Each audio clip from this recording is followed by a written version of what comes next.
Senhor meu Deus e meu Pai, Deus poderoso, maravilhoso, misericordioso, Pai, estamos nessa tarde de segunda-feira, Pai, juntamente para louvarmos e agradecermos o Teu nome, Pai, bendizermos o Teu nome que é digno de toda honra e toda glória. Pai, nessa tarde estamos aqui nos colocando na Tua presença como pobres que somos e servos que somos, totalmente dependente de Ti, para aprender mais da Tua palavra, para aprender mais, Pai, da Tua vontade e das misericórdias do Teu reino, para ser guiado por Ti, pelo outro Consolador que deixastes aqui conosco. Que o Teu Espírito Santo venha nos guiar, venha nos fundamentar, venha nos instruir, venha nos convencer do pecado, da justiça e do juízo. Que o Teu Espírito, Pai, venha nos fundamentar na Tua palavra, trazer-nos a verdade, porque só ela nos liberta. Deus Todo-Poderoso, que toda palavra aqui entoada nesta tarde venha ser para a glória do Teu nome, venha ser, Pai, para entrar no nosso coração como um terreno fértil e que isso possa frutificar, que nós possamos viver pautados na Tua palavra, que todo aquele que olhar para nós, Pai, veja a Cristo, tanto nas atitudes quanto no modo de viver. Que a nossa vida venha a ser palco da Tua glória e que nossas atitudes venham a ser reflexo de Cristo. É isso que eu Te peço, Pai, e Te agradeço no nome de Jesus. Amém.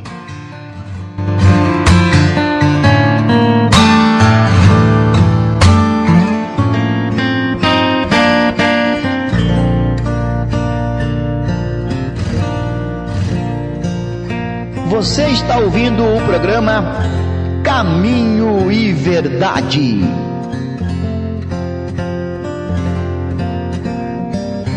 Pois bem, irmãos, estamos de volta para a glória de Deus, e sem demora, eu gostaria de pedir aos irmãos que abram as vossas Bíblias, vamos dar continuidade ao nosso estudo para a glória de Deus. Então eu gostaria de pedir aos irmãos que abram as vossas Bíblias no Evangelho de Jesus conforme Mateus, capítulo 9, irmãos. Evangelho de Jesus conforme Mateus, capítulo 9. E hoje estaremos lendo alguns versículos, se Deus permitir nos terminar todos os versículos que leremos aqui. Amém. Se não, daremos continuidade na semana que vem. Porém, eu pretendo ler aqui do versículo 18 ao 31, Não vamos ler em ordem crescente aqui do 18 ao 31 em si, porque hoje esses versículos têm algo diferente. Nós vamos ver aqui adiante. Vamos ler como um apanhado geral e depois eu vou explicar aos irmãos por que nós vamos ler separadamente alguns versículos dos outros. Amém, irmãos?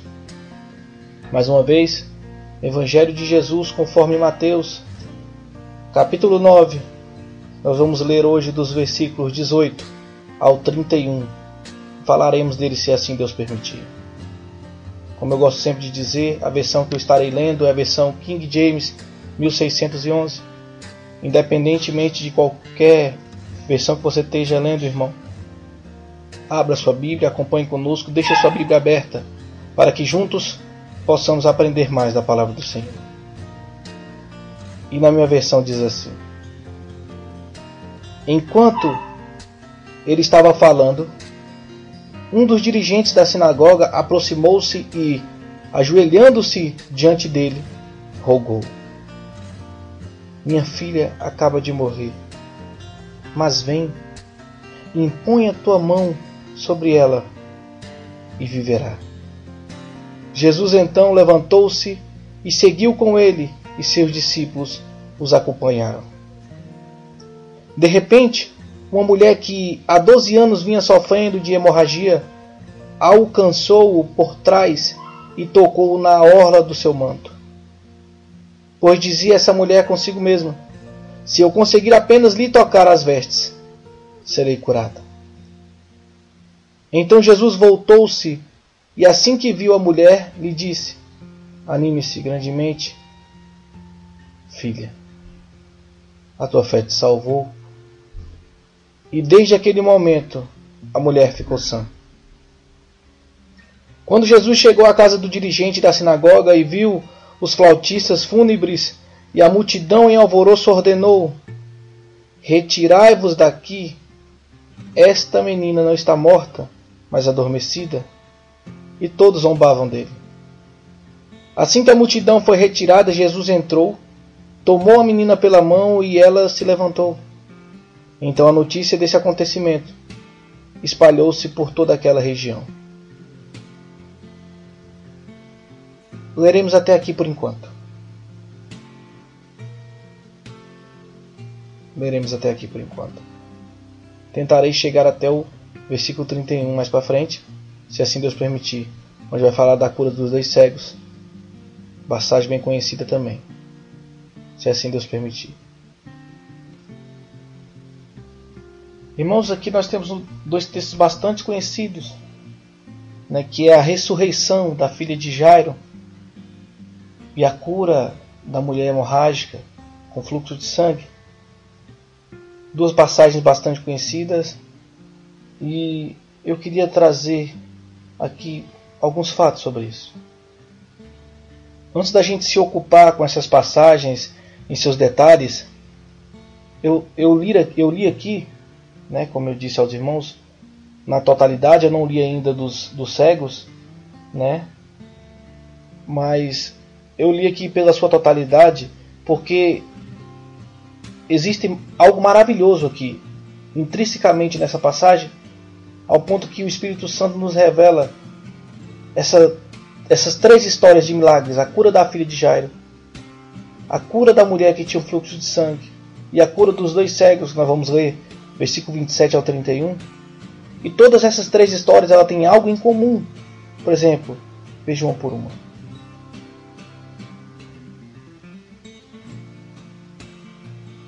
Nós vimos aqui que Jesus ainda continuava a falar. Estava acontecendo aquelas coisas. Quais coisas? Né? Enquanto ele estava falando,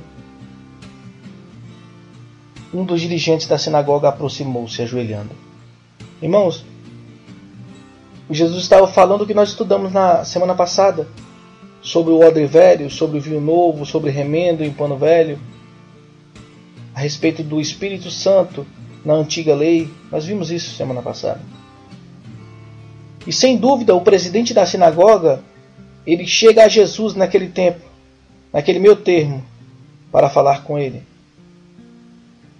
Mas, irmãos, nós temos que lembrar quem era o presidente da sinagoga. Porque como presidente da sinagoga que ele era o pilar humano do que podia se falar da ortodoxia judia. O que é isso, pastor?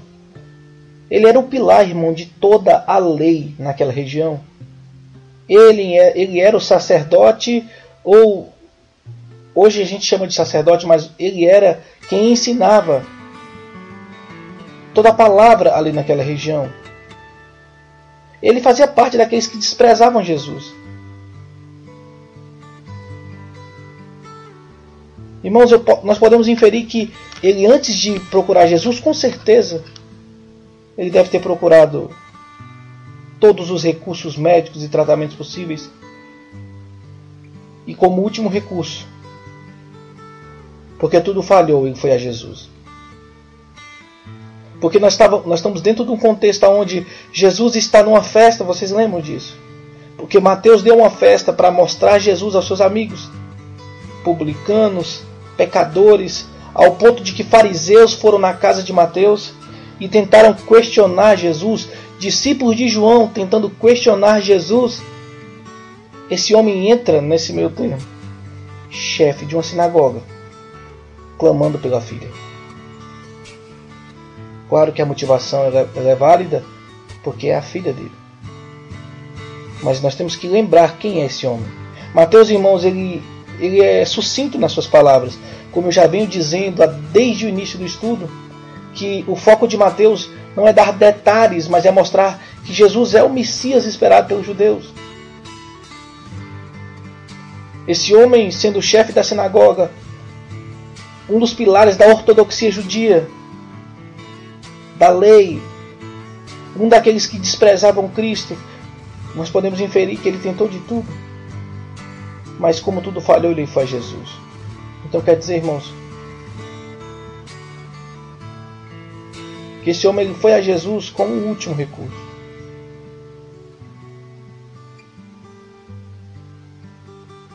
A Bíblia não vai dizer que ele foi a Jesus porque o coração dele estava inflamado por fé e por amor.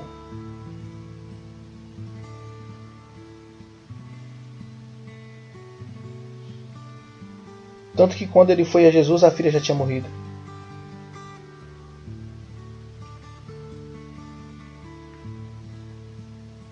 Este homem foi a Jesus depois do desespero que impulsionou ele a fazer isso. Dentro dessa mesma passagem, irmão, nós temos a mulher hemorrágica, nós vimos isso. E o engraçado, nós vamos entrar detalhe por detalhe, irmão, pode ter certeza. Mas eu estou fazendo um apanhado geral para entendermos o contexto do texto. Porque o primeiro homem foi a Jesus pelo desespero, pela motivação espúria, depois da morte da filha. A mulher hemorrágica, ela se aproxima de Jesus por trás dele, toca na barra da túnica dele. Vamos supor, irmãos, que nós estamos lendo isso aqui com a crítica imparcial. Imparcial. Como é que essa mulher se manifestou? Porque pense bem, irmãos.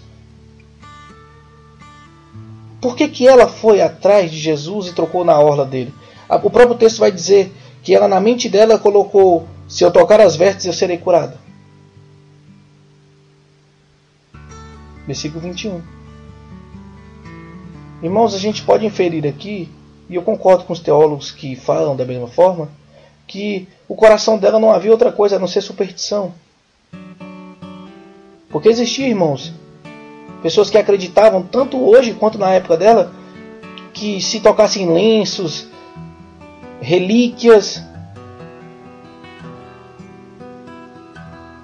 poderiam ser curados. Não estou dizendo aqui que essa mulher não cria que Jesus poderia curá-la, mas ela era mais supersticiosa do que isso ainda. Ela tanto cria que Jesus podia curá-la, que ela cria também que as vestes de Jesus podia curá-la. Isso é uma superstição, porque era algo comum na época. Tocar na fímbria, que é o nome da orla do manto de Jesus na época, é a mesma coisa de procurar a saúde no contato de relíquias, lençóis que usaram santos, como hoje acontece, irmãos. Essa mulher acudiu Jesus com uma fé inadequada, a gente pode dizer assim. O primeiro foi depois de um momento movido por uma motivação espúria, depois da filha morrer. Essa foi aqui com uma superstição.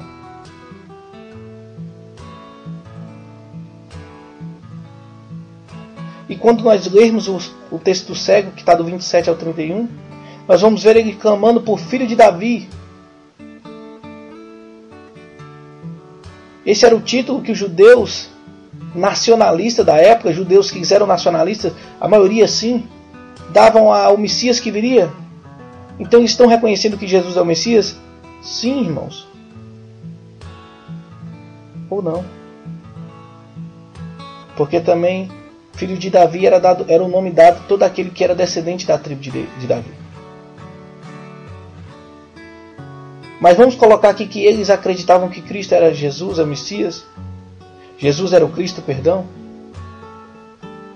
Havia uma boa quantidade de judeus, irmãos, que esperavam que Jesus ele viria como um líder, um general, descendente direto de Davi. Uma conquista, um triunfo político, militar, eu já disse isso a vocês.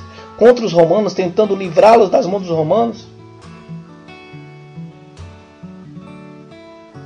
Então será que esse cego estava com a ideia certa de Jesus? De quem era o mestre? Será que ele estava vendo Jesus mais como um herói conquistador da linha de Davi? Independentemente, irmão, de que nós estamos falando aqui, de como Jairo, de como a mulher hemorrágica ou de como os cegos foram. Esses 3 casos, independente de como eles foram, eles acharam a Cristo em todo o seu poder e seu amor para ajudá-los. Isso nos mostra, irmãos, que não importa como vamos a Jesus, o importante é chegarmos até Jesus. Não importa se a nossa aproximação seja inadequada ou imperfeita, e eu vou dizer mais, toda a nossa aproximação é inadequada e imperfeita, porque somos imperfeitos, pecadores, como diz Isaías, trapo de imundícia. O amor de Cristo, os braços de Cristo estão abertos a receber todos aqueles a qual o Pai destes a Ele.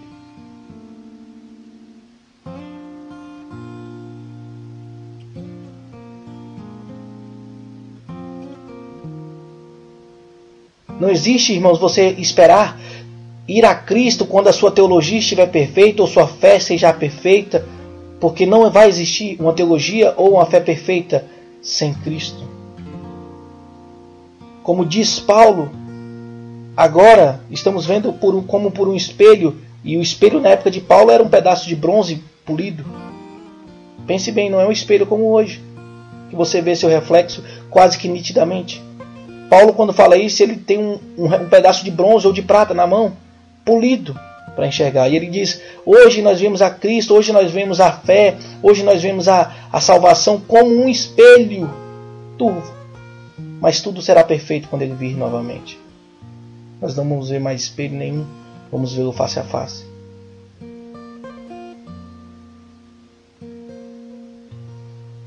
E da mesma forma que não temos a possibilidade de irmos a Cristo perfeitamente, com a fé perfeita ou com a teologia perfeita, isso nos mostra que nós não temos direito de criticar qualquer pessoa que vá a Cristo na sua fé, na sua teologia, ou na sua forma de juízo, ou na sua opinião incorreta, porque todos nós temos isso. Por mais que nós podemos nos aproximar mais da Bíblia do que outros, temos mais acessibilidade do que outros, Deus não olha como você vai a Ele. O importante é ir. Ele está disposto, irmão, a nos aceitar como somos e nos converter para como nós deveremos ser. Preste bem atenção nisso, irmãos. Ele nos aceita como somos agora. Para quê? Para que nós nos convertamos, tornamos totalmente dependente dele, choramos pelo nosso pecado, e aí nós vamos viver como nós deveríamos viver sempre. Então aquilo de ir como está e continuar como está, isso não existe também. Você vai a Cristo como está, mas Ele te transforma, porque a Bíblia fala, e conhecereis a verdade, e ela fará algo maravilhoso, que é libertar. Então perceba, essas 3 histórias têm esse quê? E eu peço licença aos irmãos para nós falarmos de uma por uma isoladamente. Porque nós vemos aqui que entre a ressurreição da filha de Jairo, existe aqui nos versículos 21 e 22, 20, 21 e 22, perdão, a cura da mulher hemorrágica. Então vamos separar o versículo 20, 21 e 22 e vamos falar 18, 19, 23 ao 26 primeiro, para nós falarmos separadamente das histórias. Amém? Então vamos ler o versículo 18, 19, 23 a 26. Mais uma vez. Enquanto ele estava falando, um dos dirigentes da sinagoga aproximou-se, ajoelhando-se diante dele, rogou: minha filha acaba de morrer, mas vem, impõe a tua mão sobre ela, e ela viverá. Jesus então levantou-se e seguiu com ele, os seus discípulos os acompanhavam. Versículo 23. Quando Jesus chegou à casa do dirigente da sinagoga e viu os flautistas fúnebres e a multidão em alvoroço, ordenou: retirai-vos daqui, esta menina não está morta, mas adormecida. E todos zombavam dele. Assim que a multidão foi retirada, Jesus entrou, tomou a menina pela mão e ela se levantou. Então a notícia desse acontecimento espalhou-se por toda aquela região. Perceba, nós tiramos aí o versículo 20, 21 e 22 para falarmos da ressurreição da filha de Jairo. Irmãos, Mateus narra essa história com muita economia de palavras, você pode dizer assim, do que os outros evangelistas. Se a gente quiser ter mais detalhes dessa história, desse fato, do que aconteceu aqui, se nós quisermos ter detalhes de como Jesus ele agiu para com essa menina, para com a filha de Jairo, nós podemos ir lá no Evangelho de Marcos, Marcos capítulo 5, versículo 21 ao 43. Marcos capítulo 5, versículo 21 ao 43. Ou Lucas capítulo 8, versículo 40 ao 56. Como eu disse a vocês, irmãos, cada evangelho ele tem um foco. Mateus ele traz o foco de mostrar que Jesus é o Cristo, é o Messias. Então ele não dá detalhes, muitos detalhes. Marcos, porém, ele escrevendo sua carta aos romanos, ele dá detalhes de Cristo, porque os romanos eram muito ligados aos milagres, de tudo que Cristo falava e tudo que Cristo fazia. Lucas, como ele escreve a sua carta a todos os gentios, ele dá detalhes minuciosos, ele como médico, inclusive nessa situação, ele vai dar detalhes minuciosos quanto à mulher hemorrágica, quanto à menina e quanto aos cegos. E nessas duas passagens, Marcos 5, 21, 43, Lucas 8, 40, 56, nós vamos ver que o nome desse chefe da sinagoga é Jairo. É por isso que falamos Jairo. Aqui no livro de Mateus não vai ter, não é verdade? Mas lá em Marcos, capítulo 5, livro de Marcos, Evangelho de Marcos, capítulo 5, versículo 42, nós vamos ter essa informação. Versículo 22, Marcos 5, 22, nós vamos ter essa informação de que um dos principais chefes da sinagoga, por nome Jairo, prostrou seus pés de Jesus. E eu já adiantei aqui um pouco aos irmãos sobre o presidente da sinagoga. O presidente da sinagoga era uma pessoa muito importante, irmãos. Ele era eleito entre os anciões de cada congregação judia. Então preste atenção. Jairo era um dos anciãos da congregação judia daquela região. A responsabilidade dele não era ensinar, nem dirigir as reuniões. O cargo dele era vigiar a ordem durante as reuniões da sinagoga. Fiscalizar os interesses das sinagogas em geral.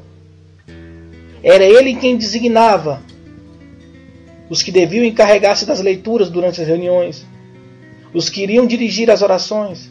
Era ele quem convidava os pregadores. A obrigação de Jairo era vigiar o que não acontecesse nada fora do lugar na sinagoga. Preste atenção. Nada do lugar fora da sinagoga. O cargo dele era cuidar dos edifícios da sinagoga. Todas as administrações dos assuntos práticos da sinagoga estavam na mão do presidente, do chefe da sinagoga.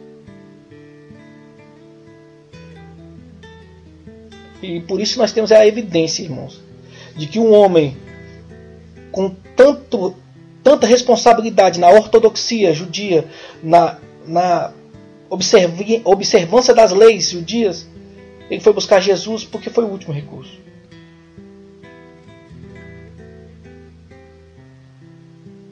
O mais provável aqui é que ele considerava Jesus como um profeta herege e perigoso. E que quando tudo o que ele buscou fracassou, ele, depois da morte da filha, desesperado, foi a Cristo.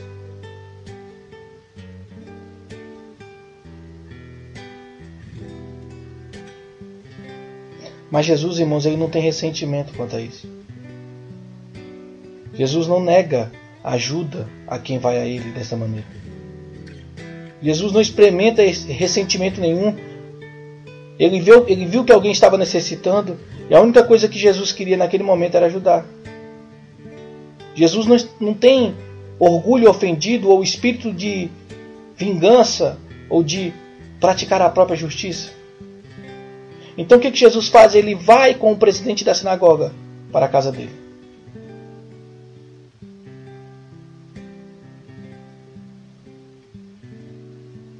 Então nós temos que lembrar que essa ressurreição não é a primeira ressurreição.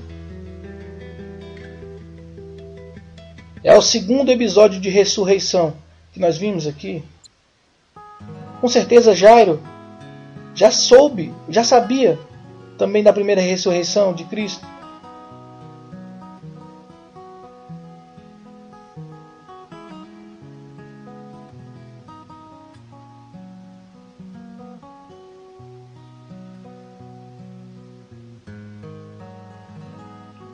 Irmãos, não é fácil, né? A gente se colocar no lugar do Pai.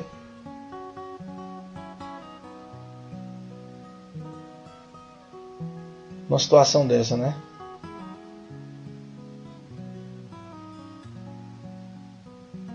Mateus aí não vai falar sobre a menina já está morta, porque a gente está falando aqui que a menina já estava morta, né? Ele não vai falar também sobre as palavras de Jesus endereçadas à menina ou endereçada à família da menina. Mas os outros evangelhos nos dão base para isso em paralelo.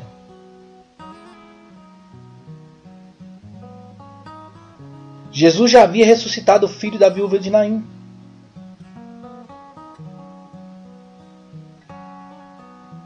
Temos que lembrar que a Bíblia ela não é cronológica. Então talvez os irmãos possam pensar, mas a gente não estudou ainda sobre isso. Lembrando que os livros eles não são cronológicos. Porém, quando Jesus chega na casa de Jairo, ele encontra um desespero, um pandemônio. Perceba, irmãos, na tradição judaica é obrigação prantear os mortos.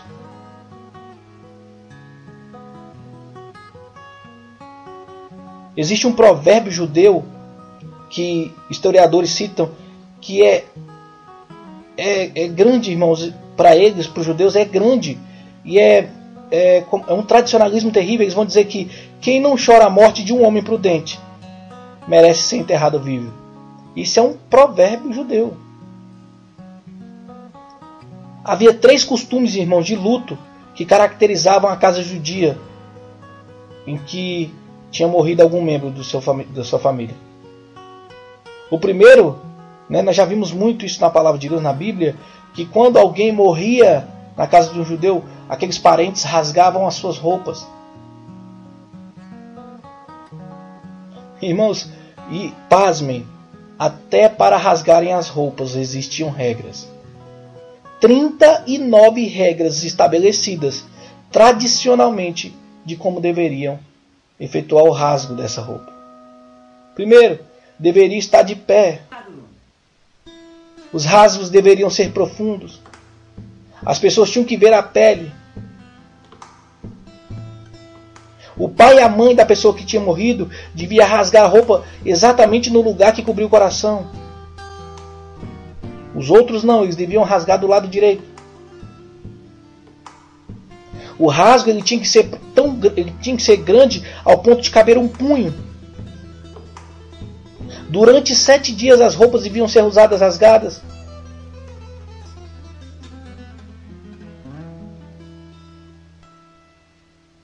Durante mais 30 dias elas podiam ser alinhavadas. O que significa isso? Alinhavada é como se estivesse organizada, mas não remendada. Só alinhavada.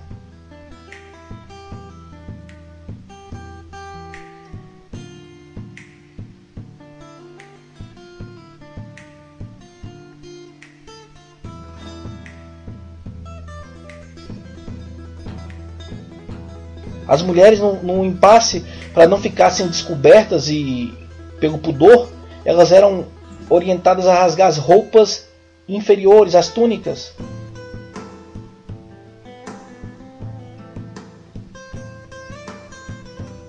Isso é só algumas das maneiras que tinham que se rasgar na época. Perceba a tradição, irmãos. Além de se rasgar as roupas no caso, existia a lamentação pelo morto. Na casa de uma pessoa, na casa de alguém que tivesse, de um judeu que tivesse alguém morrido, existia um pranto contínuo. Existiam, irmãos, pessoas profissionais para isso, chamadas carpideiras. E ainda existem isso no Oriente Médio, ainda existe, irmãos.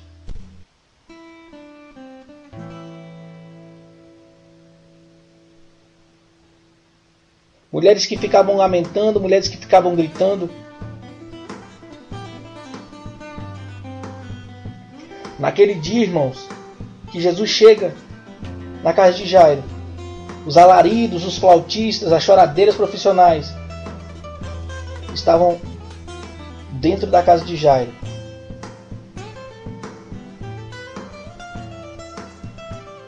Porque o flautista também era uma superstição. Rasgar as roupas, plantear e flauta também era uma superstição, uma tradição. A música de flauta era relacionada à maneira especial com a morte. Percebe, irmãos, o Talmud, que é a interpretação da palavra de Deus para os judeus, diz: o marido está obrigado a enterrar sua esposa quando morre e a fazer a lamentação e luto por ela, segundo o costume de todos os países. Até o mais pobre dos judeus não pode menos que contratar 2 flautistas e uma carpideira. Mas se for rico, tudo se fará seguindo as suas possibilidades. Perceba. Independente da condição financeira daquele homem, se sua esposa morrer, ou se algum familiar seu morrer, ele tem por obrigação, no mínimo, contratar uma carpideira, que é uma mulher que pranteia, e 2 flautistas.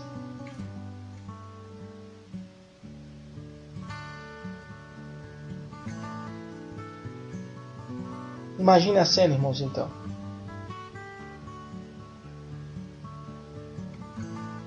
Jesus chegando à casa de Jairo.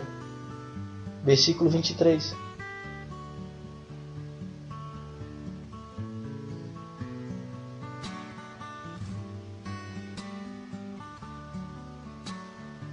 Uma multidão, como cita Mateus, um alvoroço. Flautistas. Pense, irmãos. Parentes com as roupas rasgadas, mulheres chorando profissionalmente dentro do lugar, uivos, prantos, flautas produzindo agudo gemido. Um luto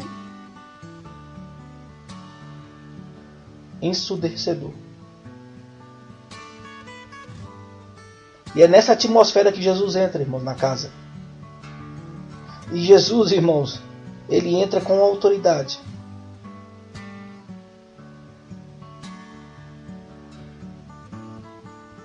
Porque a palavra que é usada aqui, irmãos, tanto no grego quanto no hebraico, independente da tradução que você tiver,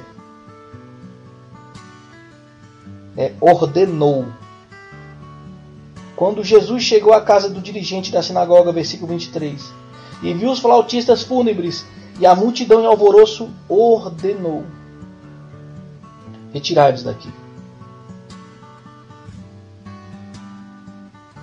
A voz tranquila de Jesus disse que a moça não estava mais morta, mas estava dormindo. Esta menina não está morta, mas está adormecida.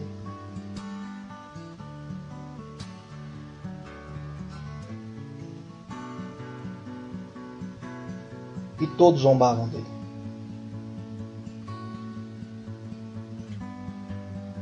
Irmãos, isso é natural, perceba. É qualquer um, irmãos. Não adianta a gente julgar as pessoas ali. É humano, é natural. Homens e mulheres estavam pranteando, fazendo luto. Tudo que é tradição naquela época.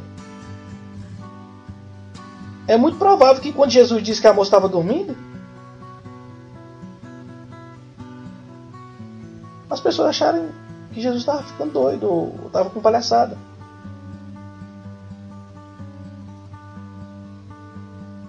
Aí muitas pessoas podem dizer, mas pastor, a Bíblia não diz muitas vezes que compara a palavra morte com dormir? E aí é onde entra, irmãos, a meditação profunda da palavra de Deus.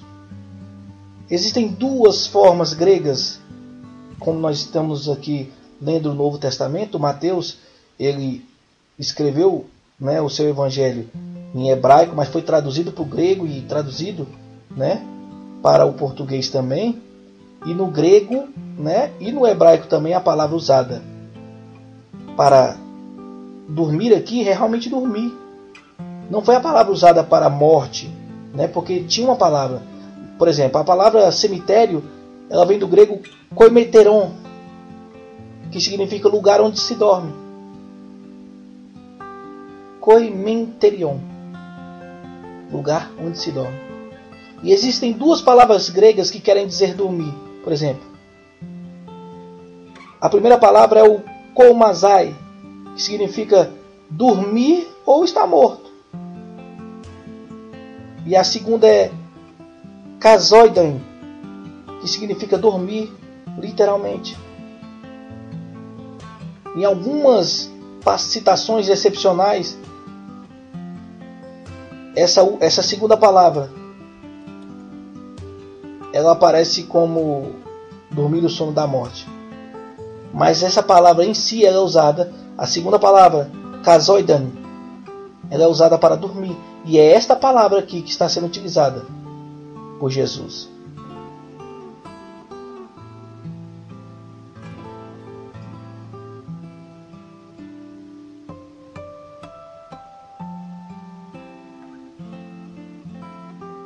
Essa menina, Jesus está dizendo que ela não está morta. E com isso, irmãos, nós vemos pontos aqui importantes. Jairo, ele foi a Jesus pelo sofrimento. O homem de reconhecida reputação chega a Jesus. O homem respeitado pelo povo, com tradicionalismo, chega a Jesus. Muitas pessoas, irmãos, vão a Cristo na dor. Muitas pessoas esperam ir a Cristo como última opção.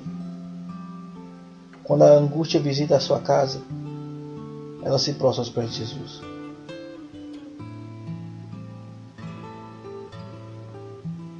No versículo 18 mesmo nós vimos a fé dele. Porque mesmo ele indo ali como última opção, ele fala, olha, impõe a tua mão. Ela vai viver. Irmãos, a fé ela vê o invisível. Ela se apropria do impossível. Para o judeu, com certeza, o que tinha sido milagre de ressurreição, o último tinha acontecido há 700 anos, que foi o milagre que Eliseu ressuscitou o menino. Isso está na Torá. Na realidade está na Bíblia hebraica.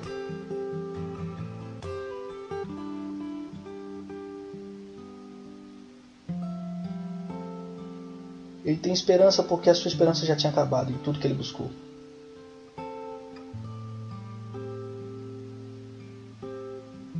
Quando Jesus se levanta para seguir com ele, seus discípulos o acompanham. Irmãos, Jesus nunca manda embora aqueles que vieram a ele com o coração aquebrantado. Jesus, ele caminha conosco na dor. Ele não nos despreza nem nos desampara no dia da aflição. Quando Jesus caminha conosco, meu irmão e minha irmã, não precisamos ter medo de más notícias. Quando ele vai conosco, irmãos, a morte não tem a última palavra. Mesmo ele chegando na casa, vendo aqueles tocadores de flauta, o alvoroço do povo na casa de Jairo, anunciando a morte daquela menina, que com certeza era a alegria dos seus pais. Naquela casa com luto.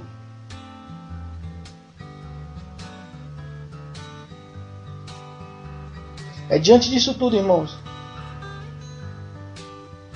que Jesus mostra a autoridade dele.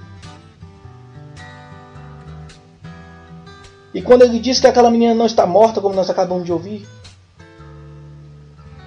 aquelas pessoas que são desprovidas de fé escancaram a boca. E eu já digo isso aqui, não vamos julgar, porque seríamos iguais, para rir e zombar.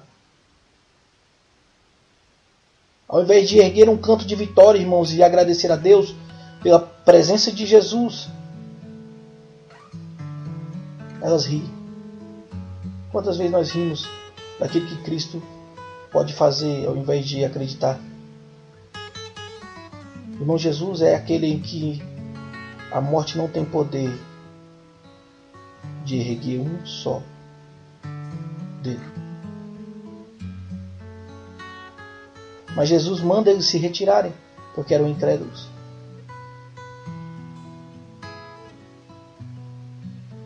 Aos que não creem, irmãos, não foi lhe permitido ver o milagre.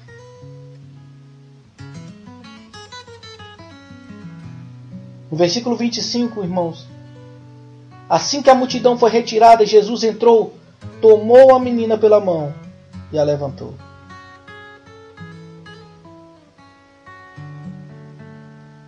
Jesus, irmão, já havia demonstrado o poder dele sobre o mar, sobre os ventos, sobre os demônios, sobre as enfermidades. Nós vimos isso passo a passo, desde o início dos estudos.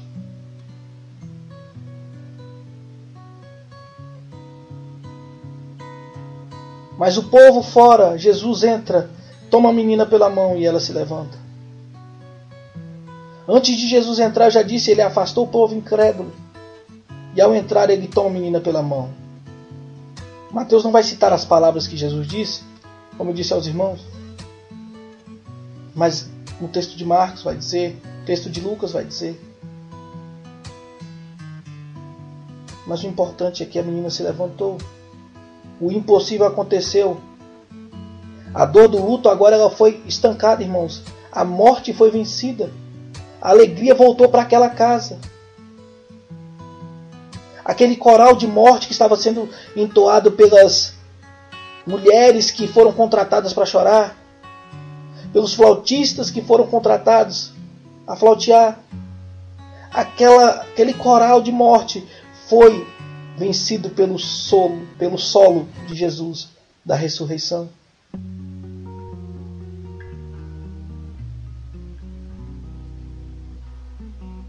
O teólogo Fritz Henke vai dizer que Jesus ordena para a morte para que devolver a sua presa. Nenhum sussurro, nenhuma fórmula, mesmo uma oração, mas Jesus somente, eu te digo.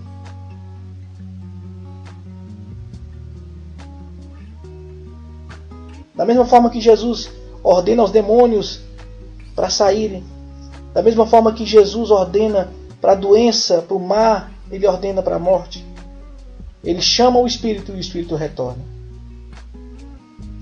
Não existe oração mágica, ou sussurro mágico, ou fórmula mágica.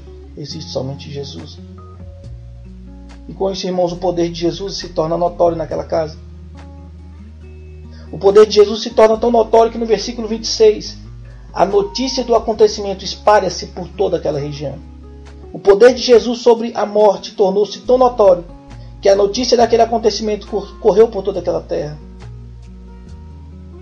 E Mateus ele fala isso para confirmar, irmãos, o intuito da carta dele, do evangelho que ele escreve, que Jesus era o Messias, que Jesus é o Cristo, que a sua palavra é irresistível e as suas obras são irrefutáveis.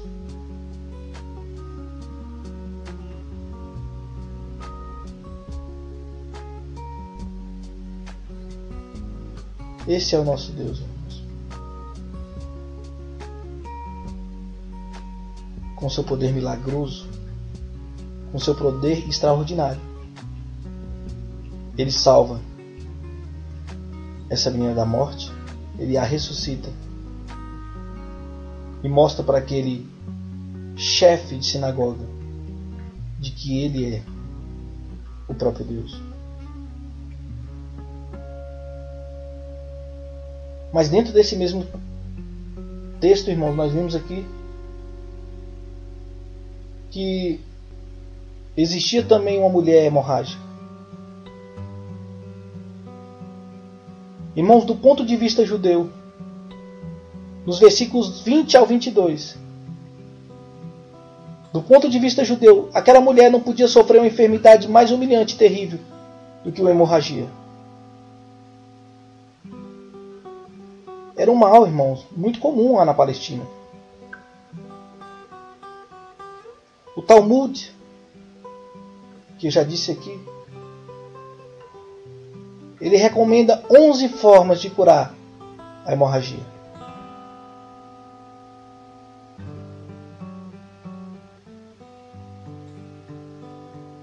Muitos com tônicos, outros com superstições. Irmãos, preste atenção na supersticiosidade das pessoas. Por exemplo, uma das curas que o Talmud indica é a pessoa levar cinzas de ovo de avestruz em uma bolsa de linho durante o verão, em uma bolsa de algodão durante o inverno. Essa pessoa tinha que andar com a bolsa de cinza de ovo de avestruz, e de algodão no inverno e de linho no verão, para ser curado.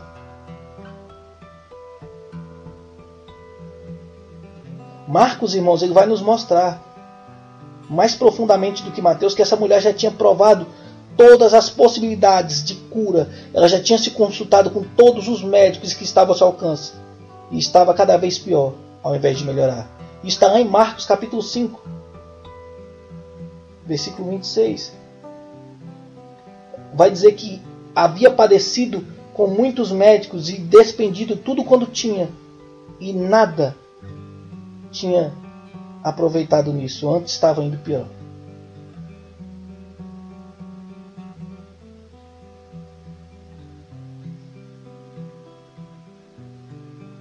E o horror dessa enfermidade, irmão, é que quem sofria dela era considerado impuro, como é considerado lá em Levítico capítulo 15, versículo 25 a 27.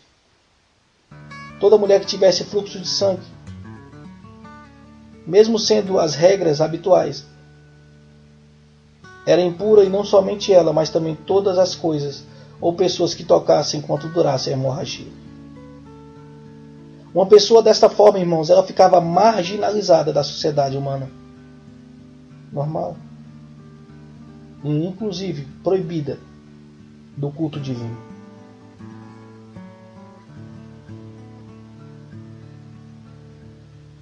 Então perceba a situação dessa mulher. Essa mulher que toca na orla do manto de Jesus, ela não podia nem sequer se mesclar com a multidão.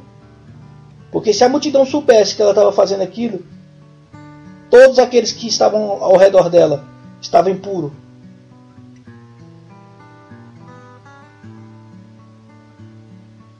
Então não é de se admirar, irmãos, que aquela mulher estava ansiosa para provar o que podia libertá-la daquela humilhante enfermidade, de uma vida de isolamento, de uma vida de humilhação.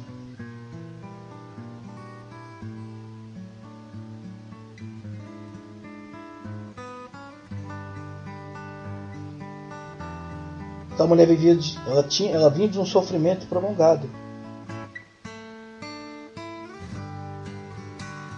Mas ela, mesmo que de maneira supersticiosa, como nós vimos,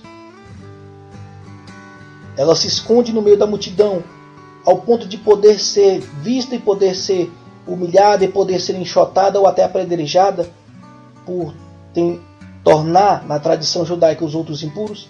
Ela se mescla no meio da multidão, segue Jesus.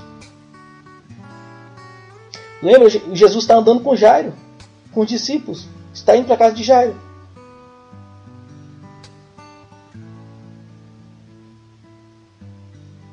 A mulher, ela não tenta interromper Jesus, ela não tenta marcar um encontro, não. Ela só confia que se tocar na veste ela ficaria curada. Mesmo a gente achando que a fé dela, irmãos, é uma superstição, era uma fé. Ela tinha fé que bastava somente um toque. Mesmo que fosse um toque sutil, anônimo, sem ninguém saber que ela tinha tocado.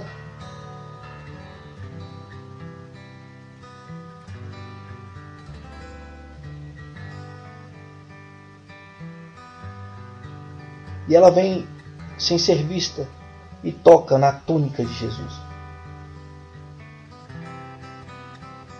Irmãos, essa borda, essa túnica, né? Ela é o chamado zizit,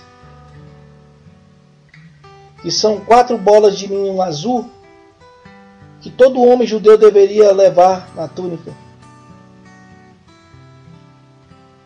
Isso está lá em Números 15, Deuteronômio 22. São 4 fios de linho azul. É a ponta do manto.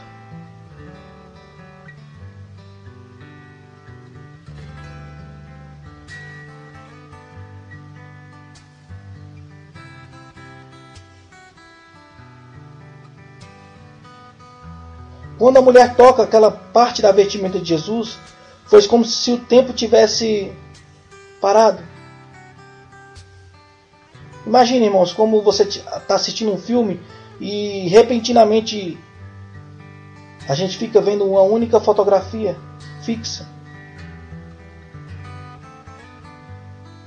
E o mais extraordinário, irmãos, aqui é que quando essa mulher toca na orla do manto de Jesus, na borda, no linho, Jesus ele instantaneamente para no meio da multidão. É como se fosse a única coisa que houve naquele momento. Jesus ele está indo com foco de ir na casa de Jairo. Mas quando a mulher toca, ele para. É como se a única coisa que precisasse acontecer naquele momento era curar aquela mulher. E a gente sabe, não é como se fosse uma maneira de dizer minha, porque Cristo ele é onisciente e ele sabe. E ele sabe que era a única coisa que precisava fazer naquele momento.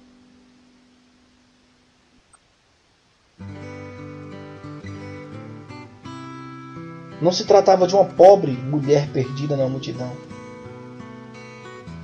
Era uma mulher que estava buscando Jesus e pela fé se entrega por inteiro. Desesperada.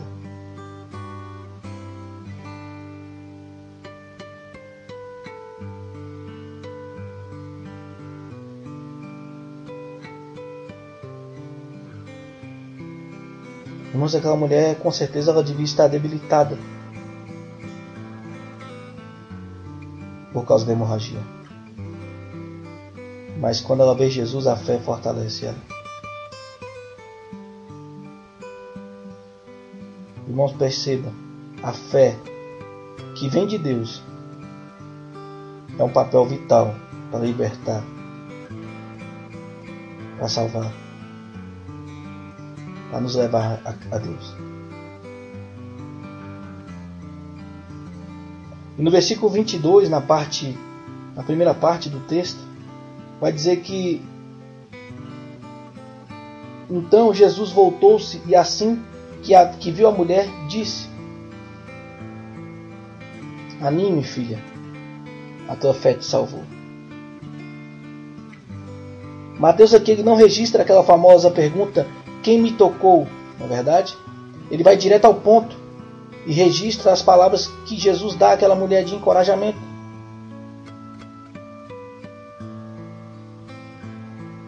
E percebe, irmãos, essa mulher ela não recebe somente a cura física, mas primeiro ela recebe a cura emocional, existencial e espiritual. Antes dela receber a cura física, ela recebe a cura emocional, existencial e espiritual. Como assim, pastor? Perceba, em primeiro lugar, quando Jesus fala com ela, ele ordena a mulher: tem bom ânimo. Ela já estava desanimada.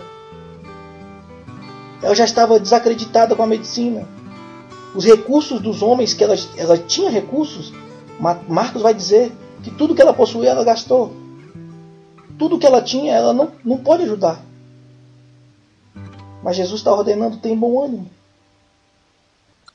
Irmãos, a nossa vida ela não está pautada no que o mundo oferece, mas na palavra de Deus. Tem de bom ânimo serve para mim e para você. Inerente às situações que passamos e formas que vivemos. Como a palavra de Deus diz, nós temos a graça tanto de crer quanto de padecer por Cristo. Favor imerecido é para crer quanto para padecer por Cristo. Nós temos que ter bom ânimo. Mesmo que a situação não pareça favorável ao nosso ver, mas tudo, se você crer na palavra, coopera para o bem daqueles que amam a Deus e são chamados segundo o seu propósito e os seus preceitos. Aqueles que antemão Ele viu e os predestinou. O que predestinando chamou, o que chamando justificou, o que justificando glorificará. Jesus ele cura todas as emoções, dramas que são atordoados pela vida quando você o conhece verdadeiramente.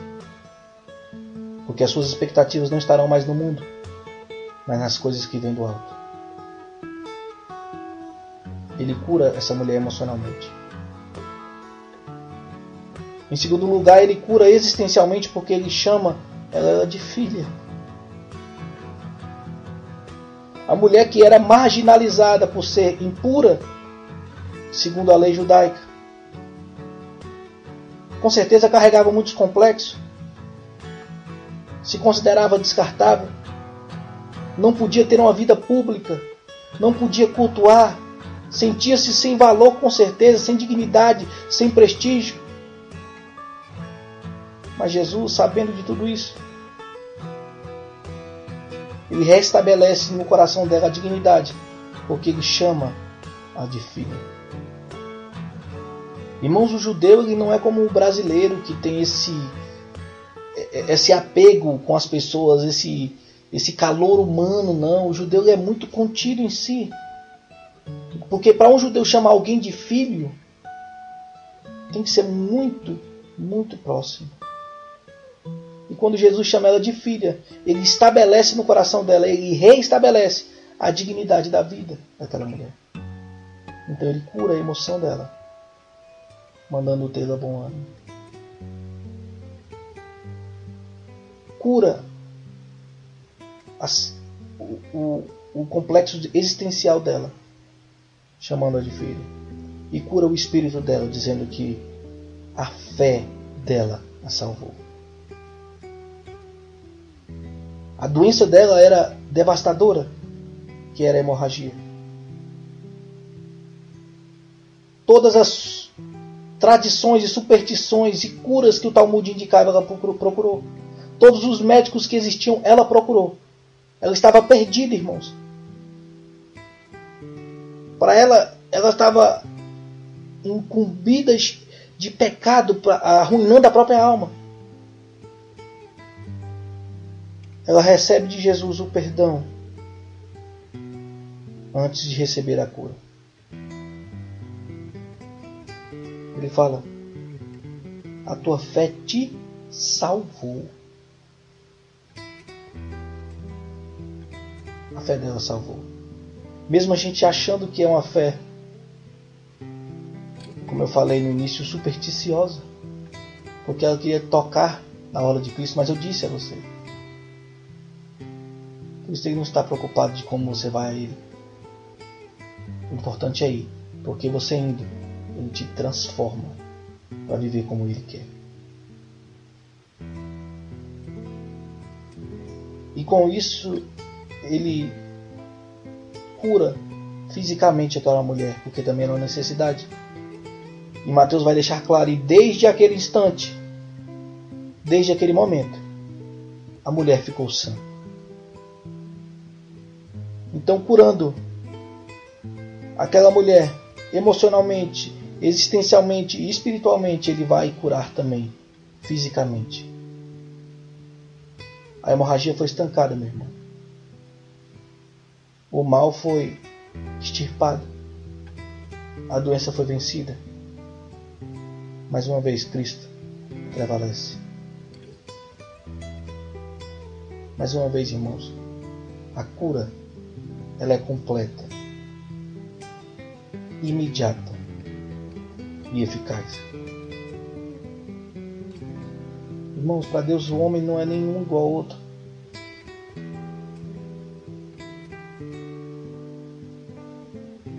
Para Jesus, aquela mulher não era mais um rosto no meio da multidão. Ali, ela necessitou e Ele estava lá. E eu quero te dizer isso, irmãos. Jesus, Ele age da mesma maneira para cada um de nós. Ele age da mesma maneira para mim, da mesma maneira para você.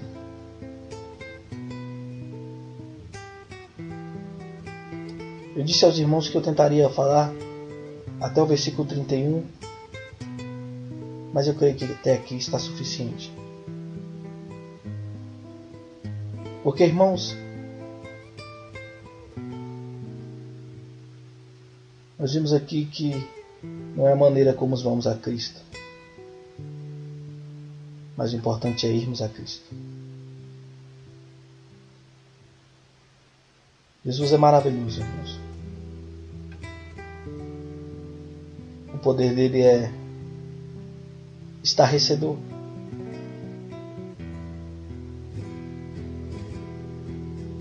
Irmãos, eu peço a Deus que você tenha compreendido essa palavra. Que independente de quem era Jairo, de como vivia Jairo, e de ser a última opção, Cristo, Ele atende Jairo. Independente de quem era a mulher, da forma que essa mulher foi, Cristo atende aquela mulher. Porque, irmãos, todos aqueles que o Pai envia a Cristo, este jamais Ele lançará fora. E eu te pergunto,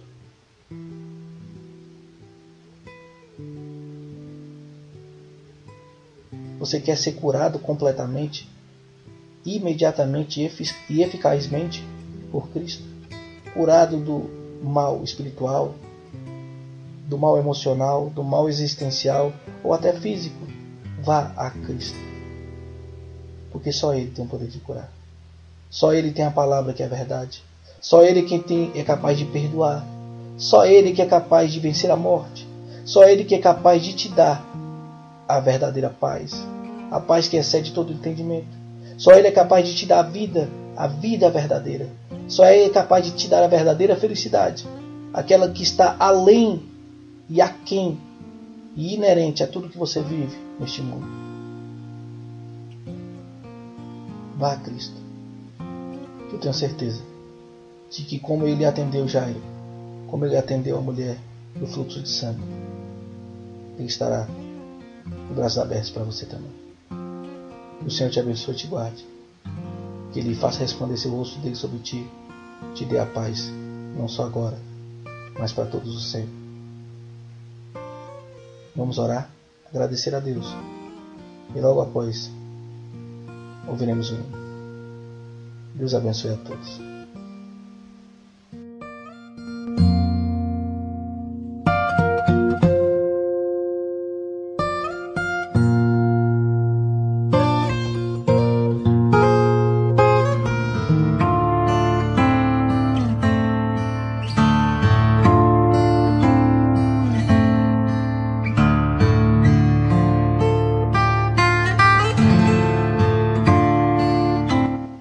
Deus, Pai Todo-Poderoso, maravilhoso, misericordioso.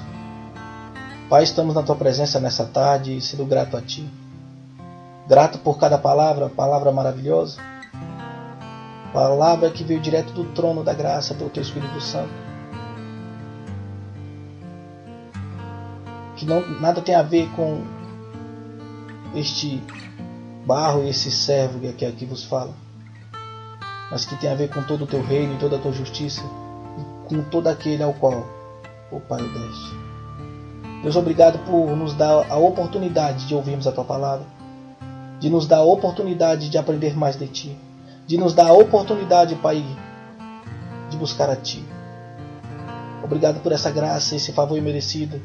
Sabemos, Pai, que pelo nosso mérito não estaríamos aqui, nem mereceríamos estar aqui. Mas o Senhor é bom e a tua misericórdia é infinita.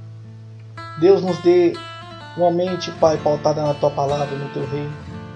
Que tudo que aprendemos aqui, Pai, venha estar fixada no nosso coração, sendo ele um terreno fértil, para que a semente do teu reino cresça em nossas vidas e nós possamos fazer parte do teu reino, da tua justiça, buscando a ti em primeiro lugar e a tua justiça, sabendo, Pai, que aquilo que é necessário o Senhor acrescenta em nossas vidas. Pai, eu não sei a necessidade de cada um dos meus irmãos que estão nos ouvindo agora, mas o Senhor conhece. Que seja feita a tua vontade, que seja feito para a glória do teu nome, não para o nosso ego, ou para o nosso querer, ou para o nosso bel prazer, mas que a tua glória venha ser manifestada nas nossas vidas, independentemente da situação, porque, como eu disse e digo mais uma vez, é tanto graça crer em ti quanto padecer por ti. Eu estou aqui para o que for a tua vontade. Deus, obrigado por tudo, nos dê uma semana abençoada debaixo das tuas mãos potentes. E nos abençoe de acordo com a tua vontade. Pelo nome de Jesus. Amém. E amém. Deus abençoe a todos. Até a próxima oportunidade. Fique na paz. Amém.